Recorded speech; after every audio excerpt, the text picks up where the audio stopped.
အားလုံးပဲမင်္ဂလာပါ UK Match Day ရဲ့ Facebook နဲ့ YouTube Channel ကနေကြိုဆိုပါရစေ။ဒါဒီတစ်ပတ်မှာတော့ England Premier League ရဲ့စနေနေ့ကတော့တာမန်ပွဲစဉ်တွေပဲကန်ပြီးတော့တနင်္ဂနွေနေ့မှာတော့အသင်းကြီးနှစ်သင်းဖြစ်တဲ့ Arsenal အသင်းနဲ့ Manchester United တို့ပါသူတို့ပြင် Europa League ကစားထားတဲ့နှစ်သင်းက Super Sunday မှာကန်ရမယ်။ Arsenal က London Derby ဖြစ် Fulham နဲ့ကန်ရမှာဖြစ်ပြီးတော့ Manchester United က Burnley ကိုကန်ရမှာဖြစ်တယ်။ဆိုတော့ Fulham ကလည်းလက်ရှိမှာ Scott Parker အသင်းကNewcastle Burnley Brighton တို့ရဲ့အခြေအနေကြောင့်သူတို့အနေနဲ့မဖြစ်မနေနိုင်ပွဲလိုတဲ့အချိန် Arsenal ကလည်းမျှော်လင့်ချက်ရေးရေးလေးရှိတဲ့အဆင့်6နေရာအတွက်သူတို့ဘက်ကကစားလို့ရသေးတယ်လက်ရှိနေထားရ Arsenal အသင်းကဗိုလ်တနေ့က Slavia Praha နဲ့ကစားခဲ့တဲ့ပွဲမှာခြေစွမ်းတော်တော်လေးကောင်းသလိုပွဲ30ဆက်အိမ်ကွင်းရှုံးပွဲမရှိထားတဲ့အသင်းကိုအဝေးကွင်းမှာ4ဂိုးပြတ်နိုင်တယ်။သူပြင်တိုက်စစ်ပိုင်းမှာ Lacazette နဲ့လူငယ်ကစားမတွေတွဲကစားပြီးတော့ Nicola Pepe အပါအဝင် Bukayo Saka, Emery Smith တို့အားလုံးခြေစွမ်းပြသလိုတကယ်ကိုကောင်းတဲ့ခြေစွမ်းမျိုးဒီလိုခြေစွမ်းမျိုးကိုကျွန်တော်တို့မတွေ့တာတော်တော်လေးကြာပြီ။သူပြင် Arsenal ဟာအဝေးကွင်းကန်တဲ့ပွဲတွေကိုကြည့်ရင်ဒါ Olympiacos ကို 3-1, Sheffield United ကို 3-0တစ်ဖက်ကလည်း West Ham ကို 3-3 သေးကြပြီးတော့အခု Slavia Praha ကို4ဂိုးသွင်းလို့အဝေးကွင်းမှာကြီး4ပွဲဆက်3ဂိုးနဲ့အထက်4ပွဲသွင်းနိုင်တဲ့ပထမဆုံးမှတ်တမ်းဝင်လာတယ်ဒီလိုအချိန်မှာ Arsenal အတွက် Fulham ဟာအတိုင်းအတာတစ်ခုထိဒုက္ခပေးနိုင်စွာရှိတယ်ဒါပေမဲ့ Fulham ရဲ့ပြဿနာကခန်းစစ်ကတော်တော်ကိုအားနေတာပဲပထမအကြော့တုန်းကလည်း Arsenal ကပွဲစဉ်တက်မှာ Fulham ကို3ဂိုးပြတ်နိုင်တယ် Fulham မှာဂိုးရဖို့ danger ဖြစ်နေတဲ့တယောက်က Mitrovic ပဲ Mitrovic ကလေဝေးစဉ်အသင်းမှာခြေစွမ်းပြပြီးပြန်လာတဲ့အချိန်ကလပ်အသင်းမှာလည်းဂိုးသွင်းနေပေမဲ့ Fulham အသင်းရဲ့ပြဿနာကစားပုံကောင်းနေရလက်ကောင်းအောင်စွမ်းဆောင်နိုင်ခြင်းမရှိတဲ့အချက်ပဲတိုက်စစ်ကစားတဲ့ပုံရောသူတို့ကစားတဲ့ဆက်တက်ပြီးတော့အရန်ကောင်းနေတောင်ပန်တွေကလည်းအရန်အားကောင်းနေဆိုပေခန်းစစ်ကိုကောင်းကောင်းတည်ငြိမ်မလုပ်နိုင်လို့အနိုင်ကိုမထိန်နိုင်တာမလိုလားအပ်တဲ့အမှားတွေအချိန်ချင်းကျူးလွန်တာကြောင့် Scott Parker အသင်းကလက်ရှိမှာဒီချိန်ထိရောက်နေတာကစားရမှာက Emery ကွင်းဖြစ်တဲ့ Arsenal နေနဲ့ Tottenham နဲ့ Everton တို့တေးကြသွားတဲ့အတွက်လက်ရှိနေထားရ Spurs ကို9မှတ်အကွာ Everton ကို4မှတ်အကွာတပွဲရော့ထားတဲ့အတွက်တကယ်လို့များနိုင်ခဲ့ရင်သူတို့တွေနဲ့ Cup ကို close လုပ်နိုင်သလိုမျော်လင့်ချက်ရေးရေးလေးရှိသေးတယ်ဒါ Europa League ဝင်ခွင့်ဒါ lead position ရအဆင့်6ရဖို့ဟာခက်ခဲတယ်ဆိုပေမဲ့လည်းလက်ရှိ form လေးကိုတော့သူတို့ထိန်းနိုင်တယ်အထူးသဖြင့်14ပွဲဆက်တိုက် clean sheet မရဘဲဂိုးတွေဆက်တိုက်ပြီးနေရတဲ့ဘန်လန်တော့အတွက်ဗိုလ်တနေ့က Slavia Praha နဲ့ပွဲမှာလည်း4ဂိုးပြတ်နိုင်တဲ့ပွဲမှာ clean sheet ရတယ် Sheffield United ကို3ဂိုးပြတ်နိုင်တဲ့ပွဲမှာလည်း clean sheet ရပြီးနှစ်ပွဲကို9ဂိုးသွင်းပြီးပေးဂိုးမရှိကစားထားတယ်ဆိုတဲ့ယုံကြည်ချက်ကြောင့်ဂိုးသမားအတွက်လေးတော်တော်လေးယုံကြည်မှုရှိလာတယ်ဒီပွဲမှာတေချာတော့ Arteta အနေနဲ့အပြောင်းလဲလေးလုပ်နိုင်တယ်ဟိုတနေ့ကသုံးနေတဲ့ Chamber နေရာမှာ Bellerin ပြန်ပါလာနိုင်ပြီးတော့ဘဲတောင်ပံမှာတော့ Granit Xhaka ကိုပဲသူ73သွားပွဲရှိတယ်ခန်းစစ်မှာတော့ဒါသူ့အနေနဲ့အပြောင်းလဲနေနဲ့ Holding နဲ့ Pablo Mari နေရာမှာ Gabriel ကိုပြန်သုံးနိုင်ပြီးတော့ကွင်းလယ်မှာတော့Thomas Partey နဲ့အတူ Mohamed Elneny တို့ဘာတော့အပြောင်းလဲလုပ်နိုင်လို့တိုက်စစ်ပိုင်းမှာတော့ Aubameyang ကငါဖျားဖြစ်နေတဲ့ကြောင့်သူ့နေရာမှာ Lacazette ကိုပဲဆက်ထားဖို့ရှိပြီးတော့တောင်ပန်ဒီမှာတော့ Chiman နေတဲ့ Bukayo Saka နဲ့အတူ Willian တို့ဖတ်ပေးတို့အလှည့်ကျပြောင်းနိုင်တယ် Maybe Gabriel Martinelli လည်းအသုံးပြုလာနိုင်တယ် Fulham ကတော့အမှန်တိုင်းပြောရင်ဗျကစားပုံလေးကောင်းနေတည်ငြိမ်ပေမဲ့ရမှတ်တွေကိုရအောင်စွမ်းဆောင်နိုင်ခြင်းမရှိတဲ့အချက်ကဒီနေ့ရာသီဖူဟန်အဓိကပြဿနာပဲဒီနှစ်သိန်းက Premier League မှာ29ပွဲတွေ့ထားတယ်ပထမကြော်ဖူဟန်ရဲ့ Kevin Cottage မှာ3ဂိုးပြတ်နဲ့နိုင်ထားသလို Arsenal ကဖူဟန်ကိုစုစုပေါင်း29ပွဲမှာ5ပွဲတည်22ပွဲနိုင်ပြီးတော့3ပွဲပဲရှုံးထားတယ်အဲ့ရှုံးထားတဲ့3ပွဲကဒါဖူဟန်ရဲ့ကွင်းမှာပဲရှုံးထားတာအိမ်ကွင်းမှာဆိုရင်10ပွဲထိနိုင်ထားပြီးတော့အဝေးကွင်းမှာ17ပွဲနိုင်ထားတယ်ဒီချက်ကိုကြည့်ရင်ဖူဟန်နေနဲ့ Arsenal ကိုတော်တော်လေးကိုရှင်းဖို့ခက်တယ်အထူးသဖြင့်နောက်ဆုံးတွေ့ထားတဲ့ရလဒ်တွေကိုကြည့်ရင် Arsenal က 3-1 2-0 5-1 4-1 3-0ဆိုတဲ့သွင်းဂိုးတွေပွဲတိုင်းဂိုးပြတ်တည်ကြီးနိုင်ထားတာကိုကြည့်ရင်အိမ်ကွင်းဖြစ်သလိုရလဒ်ပိုင်းပြန်ကောင်းပြီးတော့ယုံကြည်မှုပြန်ရနေတဲ့ Mikel Arteta အတွက်တကယ့်ကိုနောက်ထပ်3မှတ်ယူမဲ့ပွဲပါဒီပွဲက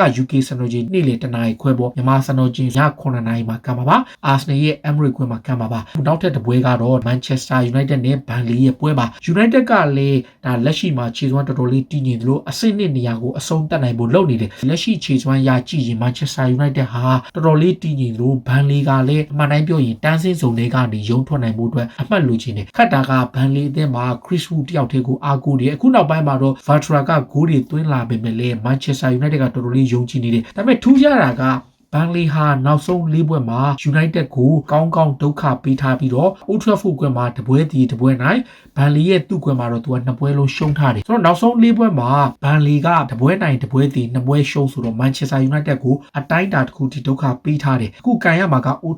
Trafford ကတော့ Manchester United အနေနဲ့အိမ်ကွင်းမှာကြီးပဲ2ပွဲသလုံးမှာတည်တပွဲရှုံးထားပေမဲ့လက်ရှိ form ရရောခြေစွမ်းရအထူးသဖြင့်တိုက်စစ်ပိုင်းမှာ Edison Cavani ဂိုးမြူနေလို့ရလက်လည်းအရန်ကောင်းနေ United အနေနဲ့တော်တော်လေး တည်ငြိမ်နေ Marcus Rashford ပါဖို့မသေးကြပေမဲ့ Manchester United အသင်းမှာတော့လူဆုံပါဝင်မှုရှိတယ်ဟိုတနေ့ကလည်းအပြောင်းလဲလေးလုပ်ထားတယ်ကန်စစ်မှာ Luke Shaw တို့ Axel Tuanzebe အပါဝင်ကိုသမား Henderson မပါဘဲနဲ့ David De Gea ကွန်လမာ Matip တို့ကစားမတွေအပြောင်းကြီးလုပ်ထားတဲ့အခါမှာ United အနေနဲ့ပွဲပတ်မှုတန်ရာရော့နိုင်တယ်ခြေစွမ်းရရောရလက်ပိုင်းရအကွာကြီးရှိပါတယ် Manchester United အနေနဲ့အိမ်ဝက်မှာအမှတ်ပြည့်ယူအောင်မဲ့အခြေအနေမျိုးရှိတယ်ဒီနှစ်သင်းစုံတွဲမှုရလဲ Premier League မှာ73ကြိမ်တွေ့ထားတဲ့အချိန်မှာ United က9ကြိမ်နိုင်ထားတယ်ဘန်လီကတော့2ကြိမ်ပဲနိုင်ပြီးတော့သူတို့အင်ကွင်းမှာတစ်ချိန်အဝေးကွင်းမှာတစ်ချိန်အဝေးကွင်းနိုင်ထားတာကဒါပြီးခဲ့တဲ့နှစ်ကနိုင်ထားတာဒါဘန်လီတို့ United ကိုနှစ်ပေါင်းမြောက်များစွာကြာမှာပထမဆုံးချိန်ဝေးကွင်းနိုင်ထားတာဒါပေမဲ့ခြေစွမ်းရကြည့်ရင် Manchester United ကတားပါတယ်နောက် United အနေနဲ့လက်ရှိမှာ Premier League မှာလည်း12ပွဲထိ clean sheet ရထားတဲ့မှတ်တမ်းရအင်ကွင်းကတော့ရလက်ကောင်းအောင်စွမ်းဆောင်မဲ့အခြေအနေပါ Manchester United က UK စံတော်ချိန်ညနေ4နာရီခွဲမြန်မာစံတော်ချိန်ည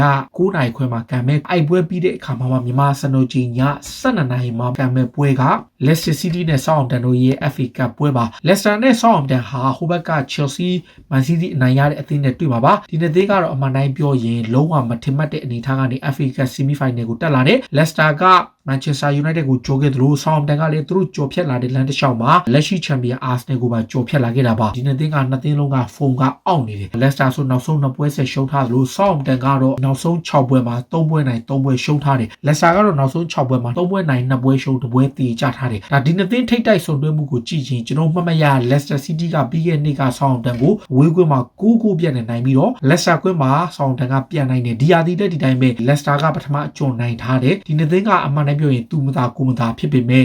Southampton ကို Leicester ကလုံးဝကိုရှက်ပွဲလေးလေး9-9ပြတ်နိုင်ထားတဲ့မှတ်တမ်းတစ်ခုတော့ရှိတယ်ဒီချက်ကတော့ Southampton အတွက်တကယ်ကိုပြန်ပြီးတော့ကြည့်ရမယ့်အခြေအနေပါဒီနှစ်သင်းစုံတွေ့ခဲ့တဲ့တခြားမှာတော့ Leicester City က10ကြိမ်နိုင်ထားပြီးတော့10ကြိမ်တေချထားတယ်ဆို head to head ရကြည့်တော်တော်လေးအခြေအနေကောင်းတယ်ဒါပွဲပေါင်း40မှာတော့ Leicester က16ကြိမ်နိုင်ပြီးတော့ Southampton က14ကြိမ်နိုင်ထားတယ်ဆိုတော့နှစ်သင်းကတိတ်မကွာကြဘူး Raul Hasenhuttl ရဲ့အသင်းအနေနဲ့ဒါ Brendan Rodgers ရဲ့အသင်းနဲ့ရင်ဆိုင်တဲ့အခါမှာ Brendan Rodgers မှာတိုက်စစ်မှာအားတန်တဲ့ကစားမကောင်းတွေအားနေနေတယ်အထူးသဖြင့်သူတို့တိုက်စစ်ပိုင်းမှာရုန်းကန်နေရတယ်ဂျေမီဗာဒီဂိုးပြောင်းနေတဲ့အချိန်မှာအီယန်နာချိုတယောက်တည်းဂိုးသွင်းနေရတဲ့အချိန်ဟိုတနေ့က James Maddison တို့ဘာတို့ကလည်းကိုဗစ်စီကံဖြောက်ပြီးတော့ပါတီတက်ခဲ့တဲ့အတွက်ဒီပြကသူတို့ကိုပြစ်ဒဏ်ချတဲ့အနေနဲ့မသုံးခဲ့ဘူးဒါကိုကြည့်ချင်းအဖြစ် Leicester အနေနဲ့ရတန်နည်းနည်းလေးပြန်ပြတ်နေတယ် Southampton ကတော့တေးကြတယ် Premier League ကိုအာရုံမစိုက်တော့ပဲ FA Cup ကိုလုံးလုံးကြီးအာရုံစိုက်တဲ့အတွက် Leicester က Champions League pressure ရှိနေတဲ့အချိန်မှာဒီပွဲကသူတို့အတွက်လည်းအရေးပါတယ်တကယ်လို့ဘိုလူပွဲတက်ခဲ့ရင်သူတို့အနေနဲ့ European place တစ်ခုရဖို့လည်းအလိုအပ်နေတယ် Brendan Rodgers နဲ့ Raul Hasenhuttl တို့ရဲ့ပွဲက